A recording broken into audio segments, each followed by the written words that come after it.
തൊഴിലുറപ്പ് പദ്ധതി അട്ടിമറിക്കുന്ന കേന്ദ്ര ഗവൺമെന്റിന്റെ തൊഴിലാളി വിരുദ്ധ നിലപാടുകൾക്കെതിരെ സംയുക്ത കർഷക തൊഴിലാളി union Elavally panchayat committee Chittattukara post office ഉപരോധം സംഘടിപ്പിച്ചു.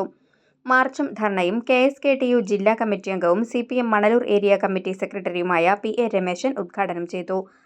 കേന്ദ്ര ധനകാര്യ വകുപ്പ് മന്ത്രി നിർമ്മലാ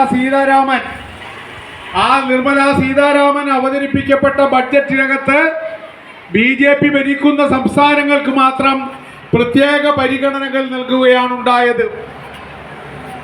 നമുക്കറിയാം, കേന്ദ്ര സർക്കാർ അവതരിപ്പിക്കപ്പെട്ട ബഡ്ജറ്റിന് തൊട്ടു മുമ്പാണ് കേരള സർക്കാർ ബഡ്ജറ്റ് അവതരിപ്പിച്ചത്.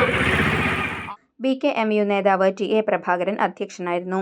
CPM Elavally local secretary PA Shine, TD Sunil, TC Mohanan, TK ചന്ദ്രൻ, CF Rajan, KP Raju, AS Satheesan എന്നിവർ സംസാരിച്ചു.